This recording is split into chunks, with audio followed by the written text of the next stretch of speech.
하나님 말씀 보시겠습니다. 우리가 함께 은혜 나누는 하나님 말씀은 레위기 1장 1절에서 9절까지 말씀입니다. 우리가 함께 은혜 나누는 하나님 말씀은 레위기 1장 1절에서 9절까지 말씀. 제가 한 절, 여러분들이 한 절 교독하도록 하겠습니다. 여호와께서 회막에서 모세를 부르시고 그에게 말씀하여 이르시되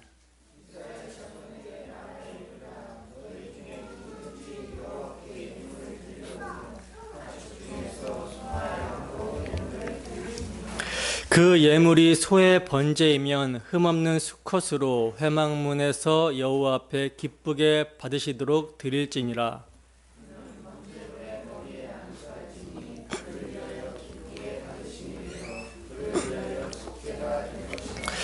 그는 여호와 앞에서 그 수송아지를 잡을 것이요 아론의 자손 제사장들은 그 피를 가져다가 회막문 앞 제단 사방에 뿌릴 것이며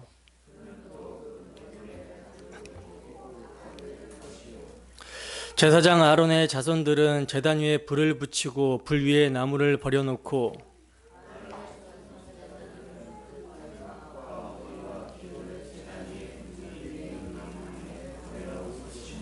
다같이 그 내장과 정강이를 물로 씻을 것이요 제사장은 그 전부를 제단 위에서 불살라 번제를 드릴지니 이는 화제라 여호와께 향기로운 냄새니라. 아멘. 하나님이 기쁘게 받으시는 예배, 하나님이 기쁘게 받으시는 예배라는 제목으로 하나님 말씀 증거하도록 하겠습니다. 여러분 한 주도 우리 주 예수 그리스도의 십자가만을 자랑하며 사셨습니까? 우리 주 예수 그리스도의 십자가 외에 결코 자랑할 것이 없는 사람은 바울 사도가 말씀한 대로 그리스도로 말미암아 세상이 나에 대하여 못 박히고 내가 또한 세상에 대하여 못 박힌 자, 즉 세상과 나 사이에 예수 그리스도의 십자가가 가로막고 있어서 그 십자가를 통해서 자신을 보고 세상을 보게 된 자를 말하는 것이죠. 이런 사람은요, 십자가 외에는 결코 자랑할 것이 없고요.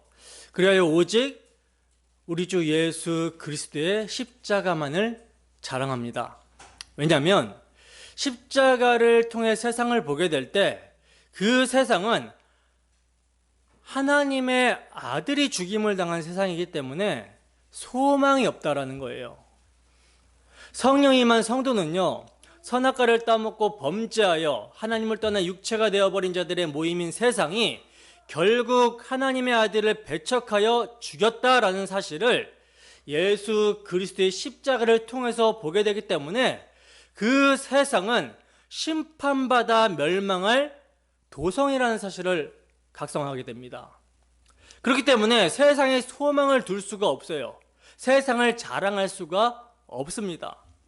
더 나아가 성도는 십자가를 통해 자신이 세상에 속하여 하나님의 아들을 죽인 죄인이라는 사실을 각성하여 알게 되기 때문에 자신이 지금 당장 지옥에 떨어져도 아무런 변명할 수 없는 죄인이라는 사실을 인정하게 돼요. 때문에 자신의 그 어떤 행위로도 하나님 앞에 나아갈 수 없는 죄인이라는 사실을 인정할 수밖에 없습니다. 근데 놀랍게도 나는 나의 육신의 소욕, 자기 자랑과 자기 사랑을 향한 집착과 자기 힘과 자기 능력, 자기 지혜, 자기 의를 붙들고 놓지 못하는 고집과 완고함으로 하나님의 아들을 십자가에 못 박아 죽인 죄인인데, 하나님의 아들은 이러한 나를 살리시기 위해서 나의 죄를 대속하기 위하여 자기 몸을 버리셨다라는, 피 흘려 죽으셨다라는 하나님의 사랑이 성령으로 말미암아 마음에 부어지게 돼서 이것이 믿어지게 되는 거예요. 그러니 여러분 무엇을 자랑할 수밖에 없겠습니까? 우리 주 예수 그리스도의 십자가, 그 십자가 외에는 결코 자랑할 것이 없게 되는 것이죠. 오직 죄인이 의롭다함을 얻을 수 있는 길, 죄와 허물로 죽은 자가 거듭날 수 있게 되는 길, 원수된 자, 멸망받아 마땅한 자가 하나님의 자녀가 될 수 있는 길, 더 나아가 하나님의 모든 복을 누리며 하나님의 모든 것을 상속받을 수 있는 상속자가 될 수 있는 길은 나와 같은 죄인을 구원하시기 위해 십자가에서 희생의 피를 흘리신 예수 그리스도의 십자가 대속을 믿는 길 말고는 없다라는 사실이에요. 때문에 이것을 자랑할 수밖에 없는 것입니다. 성도는. 그래서 바울 사도는요, 십자가 외에는 결코 자랑할 것이 없다라고 외칩니다. 그리고 십자가의 도가 참으로 사도에게 진리였기 때문에 이를 자랑하고 전하는데 자기 생명을 조금이라도 귀한 것으로 여기지 않았다라는 거예요. 십자가만을 자랑하다가 받은 고난이 사도의 흔적, 예수의 흔적, 스티그마라고 말씀을 하고 있었잖아요. 사도는요, 여기에 목숨을 걸었다라는 거예요. 그 흔적이 고난의 흔적입니다. 그러니 이 십자가의 도가 진리라는 것이죠. 여러분, 우리에게 십자가가 자랑이 되고 있습니까? 십자가 외에 결코 자랑할 것이 없다라는 고백을 하십니까? 사도는요, 십자가의 도를 믿는 자에게, 참 이스라엘 교회에게 은혜로 말미암는 평강과 긍휼의 복을 빌고 있습니다.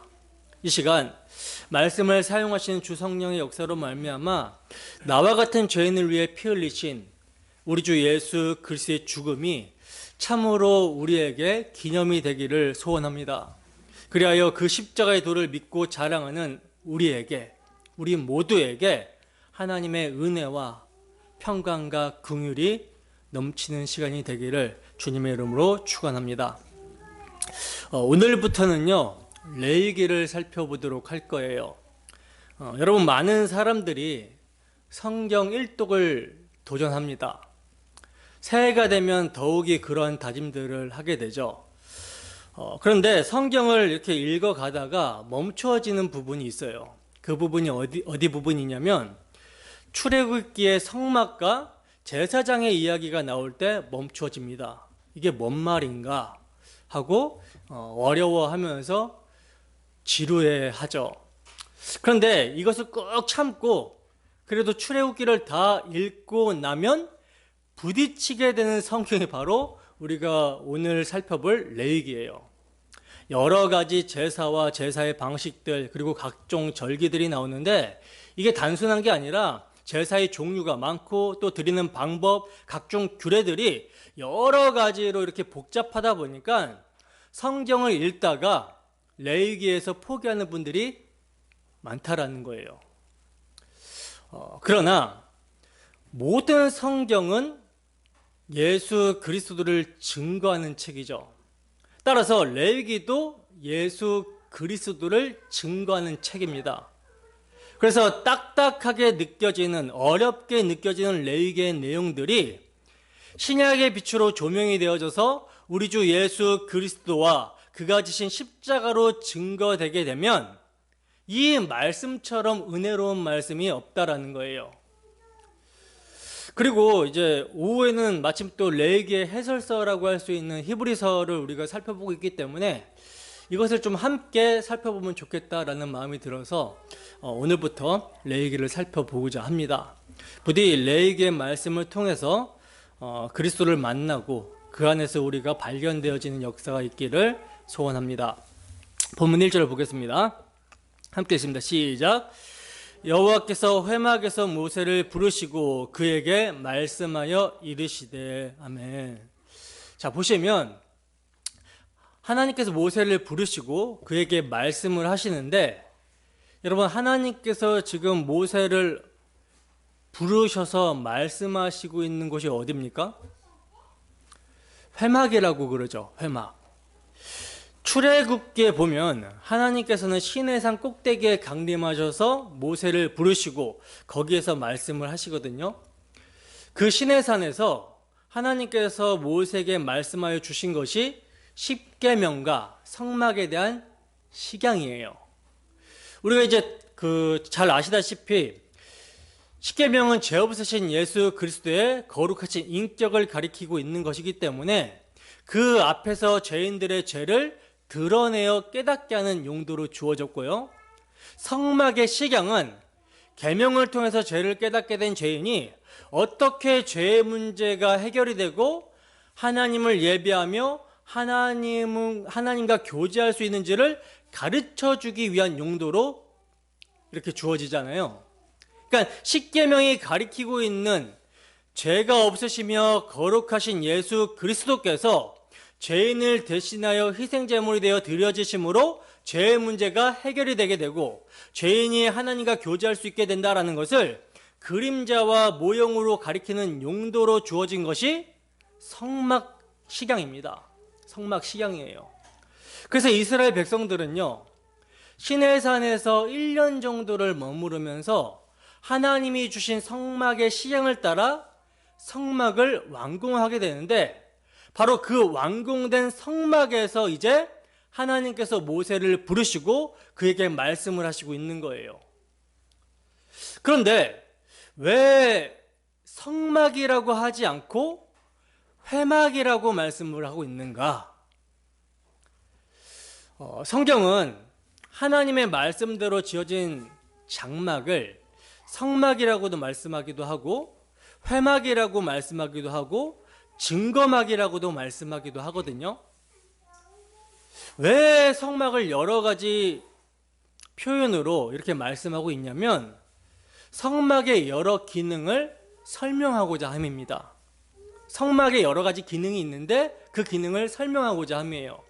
그래서 거룩하신 하나님께서 임재하신 곳이라는 것을 나타낼 때는 이런 의미에서는 성막이라고 표현을 하고요. 하나님께서 자기 백성을 만나주시는 장소, 하나님과의 교제가 이루어지는 곳이라는 의미에서는, 이 의미를 강조하기 위해서는 회막이라고 표현을 합니다. 그리고 언약궤, 율법의 돌판이 있는 곳이기 때문에 증거막이라고도 표현하고 있는 거예요. 증거막. 그러면 오늘 본문에서는 하나님과의 교제, 즉 하나님과의 만남이 어떻게 이루어지는가를 계시하기 위해서 회막이라는 단어를 사용해서 표현을 하고 있는 것이죠. 그래서 이제 그 회막에서 모세를 부르셔서 말씀하고 있는데, 모세를 부르셔서 무엇을 말씀하고 있는가, 이것을 이제 살펴보도록 하겠습니다. 본문 2절입니다. 함께 했습니다. 시작. 이스라엘 자손에게 말하여 이르라. 너희 중에 누구든지 여호와께 예물을 드리려거든 가축 중에서 소나 양으로 예물을 드릴지니라. 아멘. 자, 여기 보시면 많은 사람들이 하나님을 오해할 대목이 나오죠. 실제로 많은 사람들이 하나님을 오해하는데, 하나님을 어떻게 오해하냐면 누구든지 여호와께 예물을 드리려거든 이라고 말씀하고 있다 보니까 아무나 드리기만 하면 연락하시는, 받기를 좋아하시는 그런 하나님으로 사람들이 오해를 한다라는 거예요. 그래서 그렇게 오해한 이들이 무엇을 합니까? 하나님과 거래를 하려고 그러죠. 하나님께 열심히 드려놓고 그 반대급부로 세상에서의 자신의 안녕과 행복을 구하고 있는 거예요. 내가 이렇게 하나님께 헌신하고 내가 이렇게 하나님께 열심을 내고 예물을 바쳤으니 하나님께서는 내가 이 땅에서 살아갈 때 나의 행복과 안녕을 보장하라, 이렇게 반대급부를 원하면서 거래를 하고 있다는 거죠. 그리고 이것을 또 부추기는 사람들이 있어요. 누가 부추기냐면, 오늘날도 구약을 읽을 때 수건이 가려져서 보지 못하는 자들이 선생이 되어서 이것을 부추깁니다. 물론 이들의 마음은 성도들이 세상에서 복을 받았으면 좋겠다라는 그런 마음에서 그렇게 설교를 했을 거예요. 싹군도 있겠지만, 특별히 한국 교회는 부흥 강사들이 이런 설교를 많이 했죠. 일단 드려보라는 거예요. 복을 받나 안 받나 자기 말을 믿고 드려보라는 것입니다. 카드빚을 내서라도 드려보라는 거예요. 그런데 이러한 부추김에 많은 사람들이 속아 넘어갔습니다. 참 성경을 조금만 알아도 안 속을 텐데, 그러나 여러분, 이러한 말에 미혹이 되어 그들이 시키는 대로 했다라는 것은 뭡니까? 자기 마음에 신과 거래해서라도 세상에서 형통하게 살고 자신의 안녕을 보장받고자 하는 그러한 마음, 탐심이 그들의 마음 가운데 있었기 때문에 그러한 말에 속은 것이죠. 그러니까 거짓에 미혹이 된다라는 것은요, 자기 마음에 탐심이 있다라는 증거가 되는 거예요. 그러나 성경은 뭐라고 말씀합니까? 욥기서 41장 11절 말씀 함께 읽습니다. 시작. 누가 먼저 내게 주고 나로 하여금 갚게 하겠느냐? 온 천하에 있는 것이 다 내 것이니라. 아멘. 여러분, 누가 하나님께 먼저 줘서 하나님으로 하여금 갚게 하겠습니까? 거래 자체가 불가능하다라는 거예요. 왜? 왜냐하면 모든 것이 다 하나님의 것이기 때문입니다. 그래서 로마서에서 바울 사도는 이 욥기서를 인용해서 누가 주께 먼저 드려서 갚으심을 받겠느냐라고 말씀하면서 온 우주 만물이 주께로부터 나오고 주로 말미암고 주께로 돌아간다라고 말씀을 합니다. 그러니까 주님께 뭔가를 드릴 수 있는 사람이 아무도 없다라는 거예요. 모든 것이 주님의 것이기 때문에 따라서 주님의 것을 내 것이라고 한다면 이 자체가 탐심이고 이 자체가 죄라는 사실입니다. 그러므로 바울 사도가 누가 주의 마음을 알아 주를 가르치겠느냐? 그러나 우리가 그리스도의 마음을 가졌느니라 이렇게 말씀한 것처럼 오늘 본문에서 누구든지 예물을 드리려거든 하고 말씀하시는 하나님의 마음을 올바로 깨닫는 것이 굉장히 중요한 거예요. 이것이 레위기의 첫 단추를 깨는 핵심입니다. 1장을 우리가 올바로 인식하고 깨달아 하나님의 마음을 알게 되면요, 레위기의 절반을 깨달은 것이라고 해도 과언이 아닌 거예요. 여러분, 민수기 28장과 29장을 보면요, 너희가 여호와께 드릴 화제는 이러하니 1년 되고 흠없는 순양을 매일 둘씩 상번제로 드리라고 이렇게 말씀을 하고 있거든요. 그러니까 이 두 장에 드리라고 하는 말이 50번 정도가 나와요. 근데 우리가 이런 말씀을 대할 때, 야, 하나님은 이처럼 예물을 드리는 것을 기뻐하신다. 그러니 우리가 열심히 예물을 드려서 축복을 받자라는 이런 식으로 적용을 한다라는 것은요, 아직 죄가 뭔지, 성경이 뭘 말하는지 도무지 모르는 처사인 것이죠. 그러나 성령의 조명하심을 통해 이스라엘 백성들이 왜 예물을 드려야 되는가, 이것을 질문하게 될 때 우리는요, 우리에게 받고자 하시는 하나님이 아니라 주시고자 하시는 하나님의 마음, 하나님의 사랑을 알게 됩니다. 자, 그러면 이제 이스라엘 백성들이 왜 예물을 드려야 되는가, 이것을 한번 우리가 질문을 해봅시다. 여러분은 하나님의 거룩하심에 의하면 하나님의 임재하시는 성막에서 죄인이 하나님을 만나게 되면 어떻게 됩니까? 상식적으로 거룩하신 하나님, 하나님의 거룩하신 공의 앞에 죄인이 나아간다라는 것은요, 이건 죽어야 되는 것이죠. 근데 하나님의 언약은, 하나님의 약속은 무엇입니까? 하나님의 언약의 핵심이 뭐예요? 너희는 내 백성이 되고 나는 너희의 하나님이 되리라. 이게 언약의 핵심이잖아요. 따라서 하나님은요, 당신의 언약에 신실하기 위해서라도 당신의 백성과 함께 있어야 되는 거예요. 근데 하나님이 죄인인 당신의 백성과 함께 하시려면 뭐가 해결이 돼야 됩니까? 죄의 문제가 해결이 돼야 되는 것이죠. 안 그러면 하나님의 택하신 백성이라 할지라도 죽어야 돼요, 하나님의 공의 앞에서는. 따라서 하나님의 택하신 백성이 하나님과 함께 하면서 죽지 않기 위해서는 무엇이 필요하냐면 죄인을 대신할 대속제물, 죄인의 죄를 대신할 대속제물이 필요한 것입니다. 그래서 예물을 가지고 오라고 하시는 거예요. 그러면 언제까지 유월절을 지키고 속죄제를 드려야 되는가? 언제까지 아침 저녁으로 상번제를 드려야 되는가? 하나님의 아들 예수 그리스도께서 자신을 대속제물로 단번에 드려주실 때까지 계속해서 드려야 되는 것입니다. 이게 구약이에요. 그렇기 때문에 이런 맥락에서 드리라 하시는 하나님의 의중은 뭐냐면 로마서 8장 32절을 한번 찾아 읽어보겠습니다. 로마서 8장 32절 함께 읽습니다. 시작. 자기 아들을 아끼지 아니하시고 우리 모든 사람을 위하여 내주신 이가 어찌 그 아들과 함께 모든 것을 우리에게 주시지 아니하겠느냐. 아멘. 이게 여러분 드리라고 하신 하나님의 말씀의 의중입니다. 예물을 드리라고 하신 하나님의 의중에는 이 엄청난 하나님의 사랑과 은혜의 복음이 담겨 있는 거예요. 다만 구약에는 의문이라는 수건에 가려져 있을 뿐이었다라는 것이죠.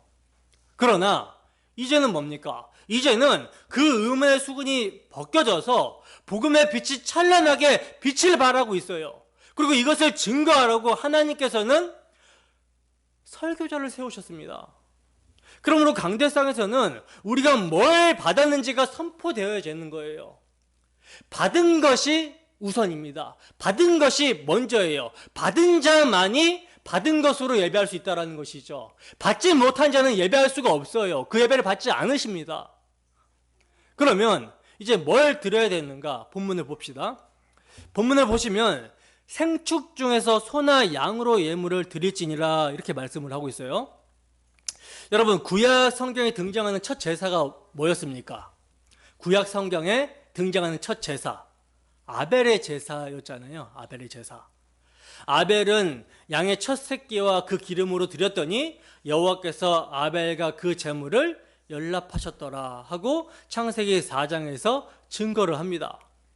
그러면 이제 이 말씀을 대할 때 마땅히 물어야 되는 것이죠. 아니, 창조주 하나님, 천지의 대주제이신 하나님께서 소나 양이나 염소를 잡아 드리는 제사를 기쁘게 받으신다라는 말인가? 성경의 증거는 이겁니다.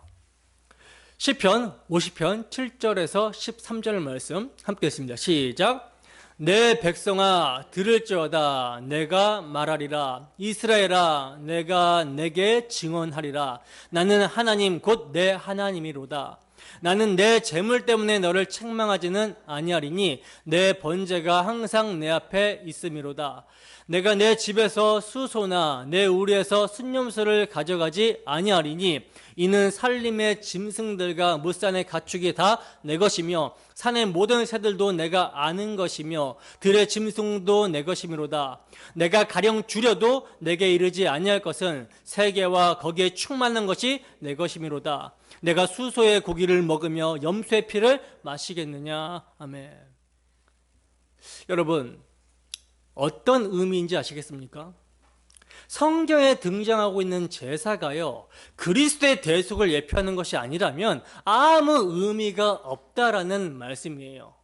아무 의미가 없을 뿐만 아니라 도리어 우상 숭배와 같아서 하나님을 모독하는 것이 됩니다. 생각해 보세요. 창조주 하나님, 천지의 대주제자가 되시는 하나님께 돼지 머리를 놓고 구슬하듯이 제사를 한다라는 거, 예배한다라는 것이 가당키나 하는 것입니까?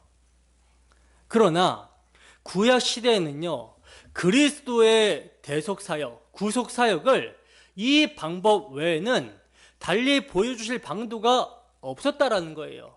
그래서 그림과 모형과 예표와 상징으로 그리스도께서 죄인을 위해서 어떤 희생을 치르실지를 보여주셨다라는 거죠. 그림 언어로. 그래서 바로 제사는 그리스도의 사역에 대한 계시였던 것입니다. 그러므로 광야 이스라엘 백성에게 하나님께서 제사 제도를 명령하신 것은요,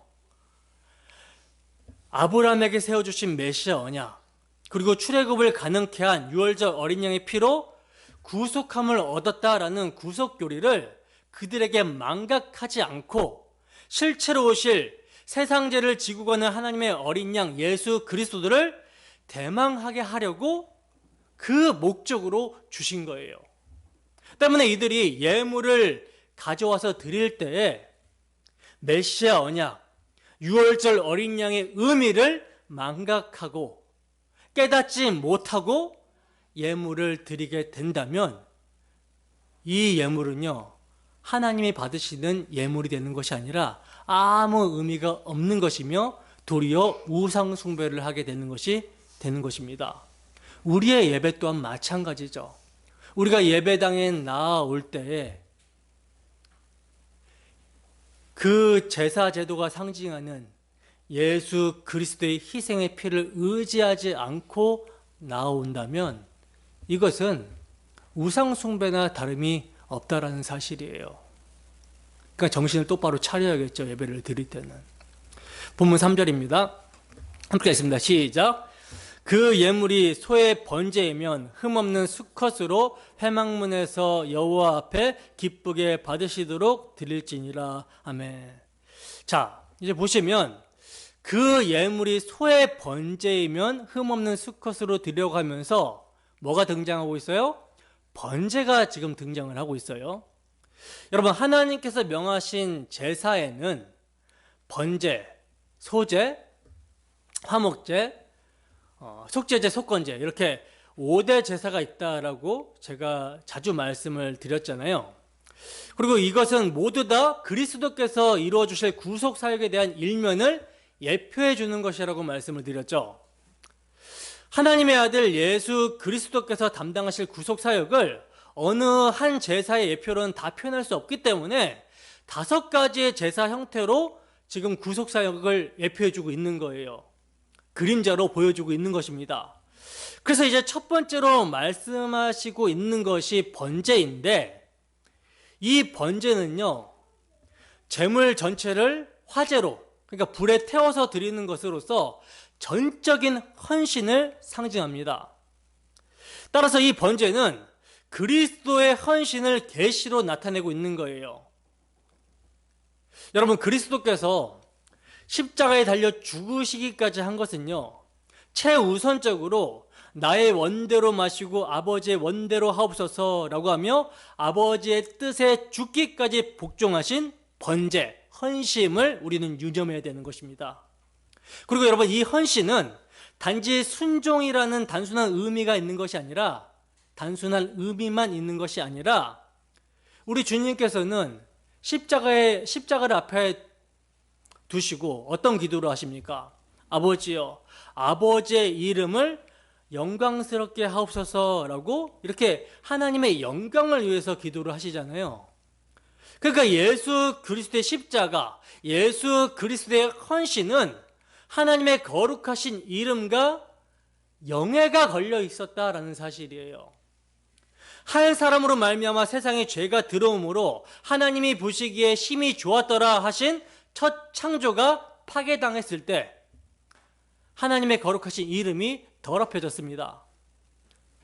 그런데 그렇게 하나님의 이름이 더럽혀지자마자, 죄가 들어오자마자 하나님께서는 내가 하리니 하고 선언을 하시죠. 내가 내 이름을 위하여 내가 창조한 것을 회복시키겠다, 이렇게 선언을 하셨어요. 여자의 후손을 보내셔서.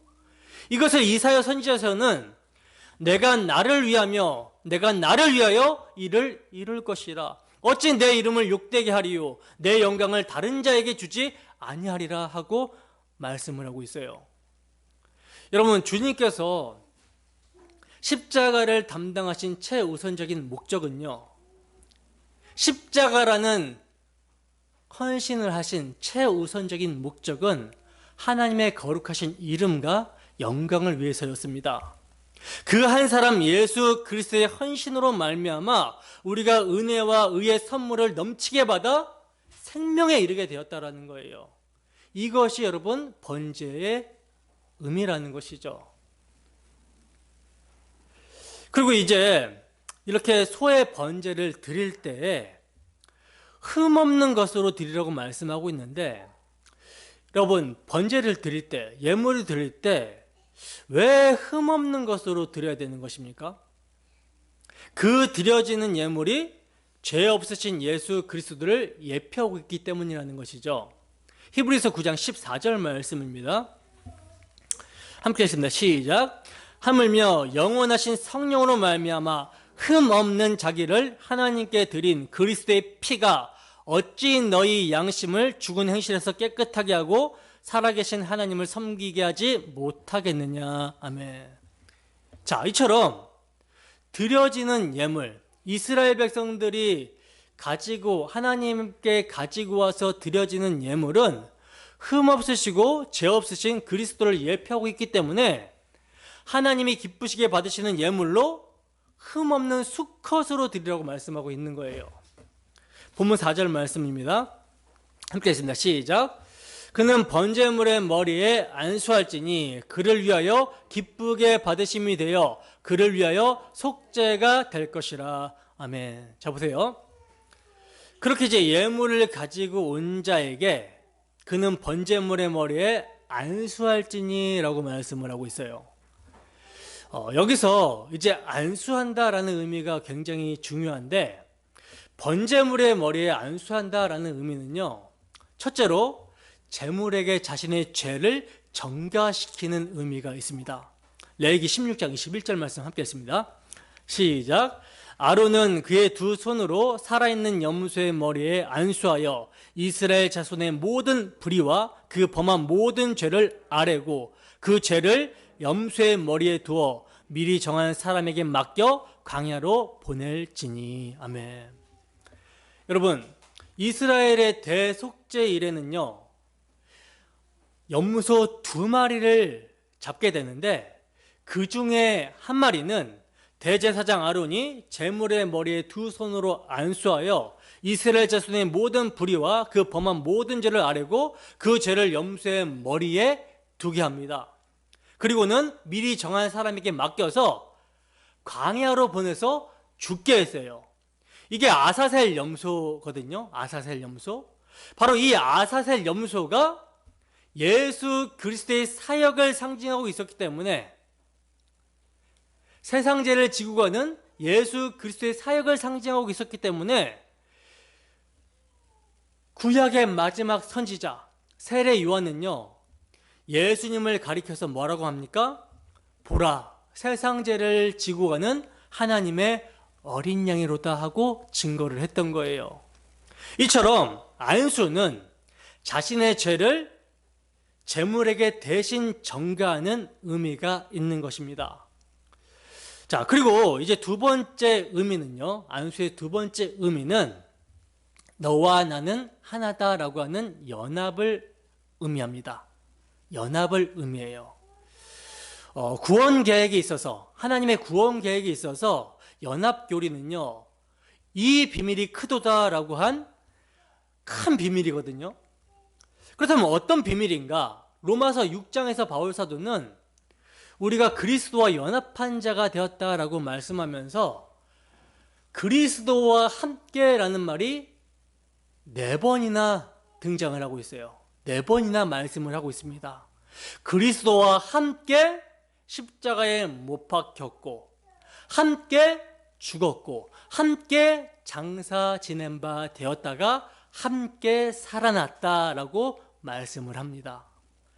그러니까 사도는 그리스도와 연합된 자는 그리스도에게 되어진 일이 그리스도와 연합이 된 우리에게도 되어진 일이라고 말씀하고 있는 거예요.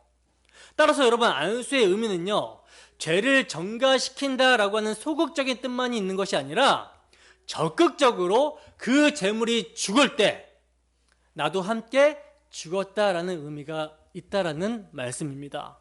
바로 이런 의미가 머리에 안수할지니 라는 말씀 속에 함의된 의미라는 거예요. 본문 5절입니다. 함께 하십니다. 시작. 그는 여호와 앞에서 그 수송아지를 잡을 것이요 아론의 자손 제사장들은 그 피를 가져다가 회막문 앞 제단 사방에 뿌릴 것이며. 아멘. 자, 보세요. 이렇게 이제 예물을 가지고 와서 그 머리에 안수한 다음에 이제 뭘 해야 되냐면 여호와 앞에서 그 수송아지를 잡으라고 말씀합니다. 그러니까 제물은 반드시 죽어야 된다는 것이죠. 왜 죽어야 됩니까? 왜냐하면 죄값은 반드시 죽으리라 하신 사망이기 때문이라는 거예요. 그런데 그 재물이 지금 누구의 손에 죽습니까? 재물을 가지고 온 죄인의 손에 죽습니다. 그러니까 여러분, 예수님은요, 우리의 죄 때문에 우리에 의하여 죽임당한다는 사실을 계시로 보여주고 있는 거예요. 따라서 내가 예수님을 죽인 죄인이라는 사실을 우리는 인정해야 된다는 것이죠.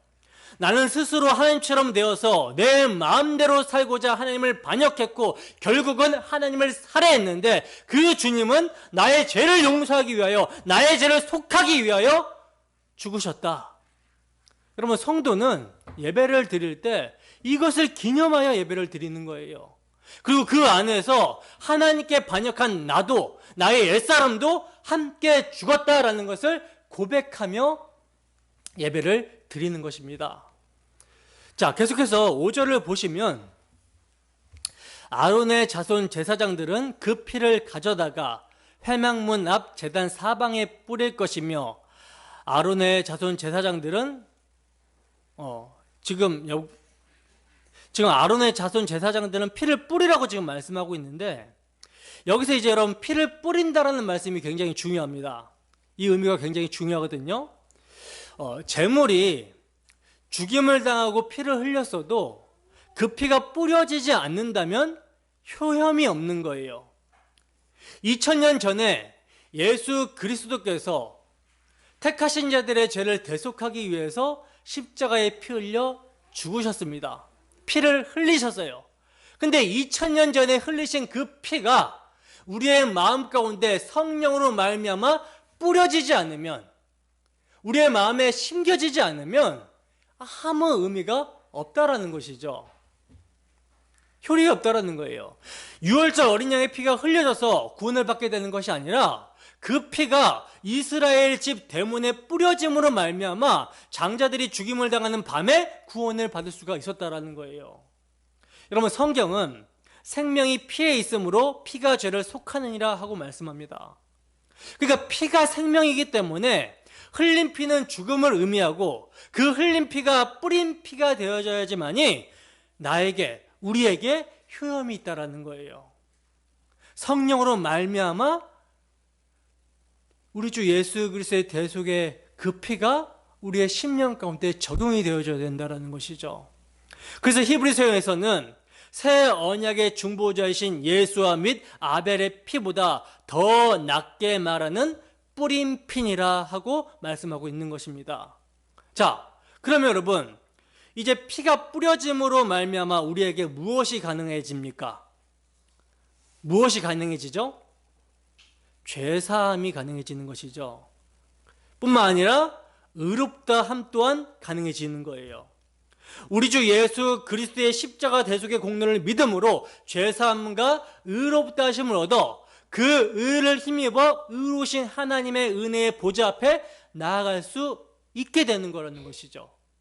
하나님을 예배할 수 있는 존재가 되는 거예요. 이것을 바울 사도는 이렇게 말씀을 합니다. 로마서 5장 1절에서 2절 말씀입니다. 함께 했습니다. 시작. 그러므로 우리가 믿음으로 의롭다 하심을 받았으니 우리 주 예수 그리스도로 말미암아 하나님과 화평을 누리자. 또한 그로 말미암아 우리가 믿음으로 서 있는 이 은혜에 들어감을 얻었으며 하나님의 영광을 바라고 즐거워하느니라. 아멘. 여러분, 우리는요, 하나님의 생명력에서 단절이 되어 죄와 허물로 죽어 있었을 때가 있었습니다. 그때 우리는요, 약속에 대해서 외인이었고 이방인이었으며 아무 소망도 없었던 자였어요. 그런데 이러한 우리가 이제는 어떤 존재가 되었습니까? 그리스도의 구속으로 말미암아 그 구속이 성령으로 말미암아 우리에게 적용되어짐으로 은혜에 들어감을 얻게 되었다라는 것입니다. 그것을 베드로 사도와 또 히브리서 기자는 이렇게 말씀하고 있어요. 그리스도께서 한 번 죄를 위하여 죽으사 의인으로서 불의한 자를 대신하셨으니 이는 우리를 하나님 앞으로 인도하려 하심이라. 그러므로 우리가 긍휼하심을 받고 때를 따라 돕는 은혜를 얻기 위하여 은혜의 보좌 앞에 담대히 나아갈 것이니라. 아멘. 여러분, 죄와 허물로 죽은 자요 멸망하는 짐승과 같은 우리가 어떻게 생명의 근원 되시는 하나님 앞에 나아갈 수 있게 되었습니까? 죄인이 하나님 앞에 선다라는 것은 곧 죽음인데, 우리와 같은 죄인이 어떻게 하나님 앞에 나아가 하나님을 예배할 수 있게 되었죠? 오직 예수의 피를 힘입어, 오직 그의 의를 힘입어 예배하는 거예요. 힘입어 들어가는 것입니다. 이것이 피를 뿌릴지니라 라는 말씀 속에 함의된 의미라는 것이죠. 여러분, 이것은요 정말 어린아이라도 깨닫기에 부족함이 없는 복음에 대한 예표인 것입니다. 한번 그림을 그려보세요. 번제를 드리는 예물을 가지고 오는 죄인이 있습니다. 장본인이 있어요. 그리고 죽임을 당하는 수송아지가 있습니다. 그리고 피를 뿌려줄 제사장이 있어요. 그리고 여호와 앞에서라고 하신 하나님이 그 앞에 계십니다. 죄인인 나 자신이 하나님 앞에 나아가는 것을 가능하게 하기 위해서는 대신 죽는 희생제물과 이것을 드려줄 제사장, 중보자가 필요함을 성경은 지금 그림으로 너무나도 알기 쉽게 계시해주고 있는 거예요. 마지막으로 본문 6절에서 9절 말씀 함께 읽습니다.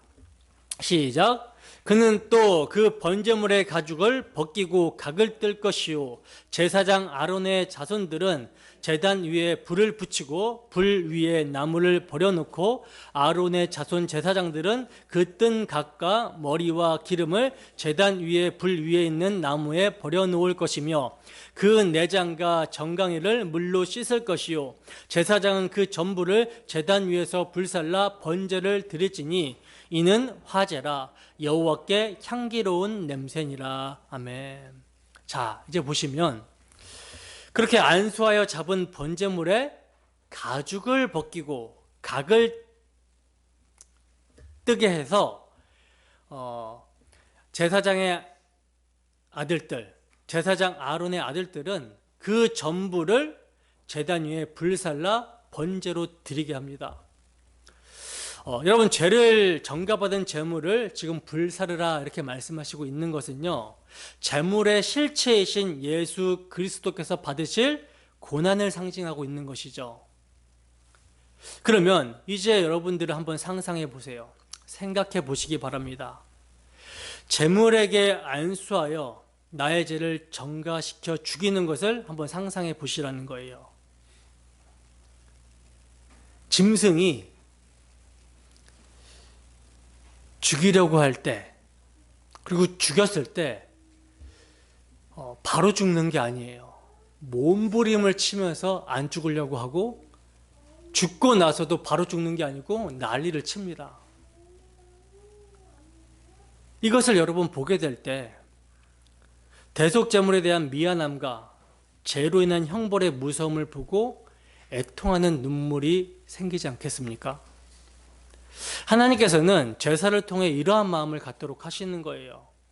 하나님께서는 번제를 통해 우리와 같은 죄인을 위해 자신의 전부를 헌신하여 고난의 죽음을 당하신 그리스도를 계시하시면서 이를 통해서 죄에 대한 애통함과 죄가 얼마나 끔찍하고 무서운 것인지 죄에 대한 애통함과 죽임당하신 그리스도께 대한 감사함을 느끼시기를 기대하는 것입니다.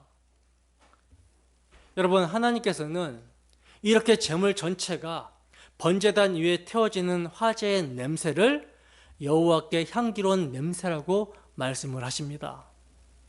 어째서 제물이 타는 냄새를 향기라고 하실까요? 우리 대신 십자가에서 번제로 드려주신 예수님께서 아버지여, 내가 이를 위하여 이때에 왔습니다. 아버지의 이름을 영광스럽게 하옵소서 하신 것처럼 그 번제로 태워지는 제물이 예수님께서 아버지의 이름에 영광을 돌리는 향기로운 삶을 살게 되는 것을 예표하고 있었기 때문이라는 거예요. 이것이 하나님께서 기쁘시게 받으시는 예물이며 제사인 것입니다.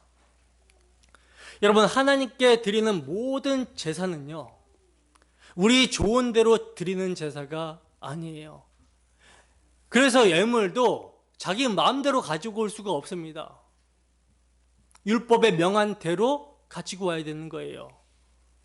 우리 좋은 대로 드리는 제사가 아니라 하나님께서 명한 대로, 하나님께서 기쁘시게 받으시도록 드려져야 된다는 거예요.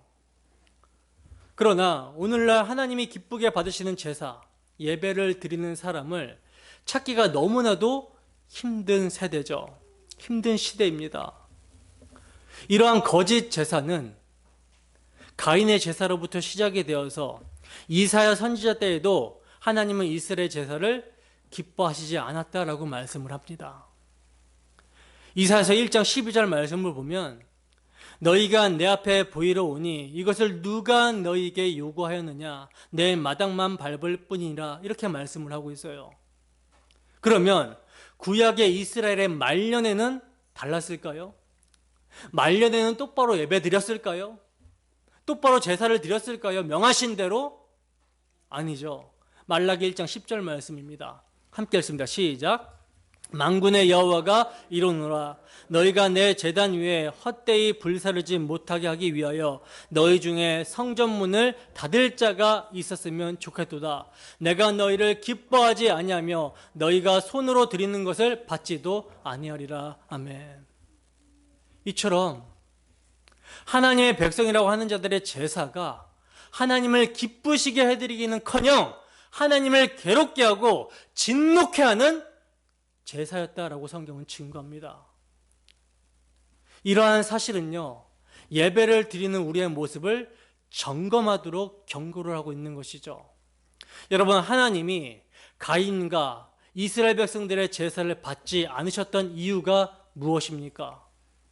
자기 아들을 내어주실 하나님의 사랑과 언약, 그 신실하심을 망각하고 상하고 통해하는 심령이 아닌 형식적으로, 외식적으로 자기 배를 신삼아 제사를 드렸기 때문에 하나님은 이것을 받지 않으셨던 거예요.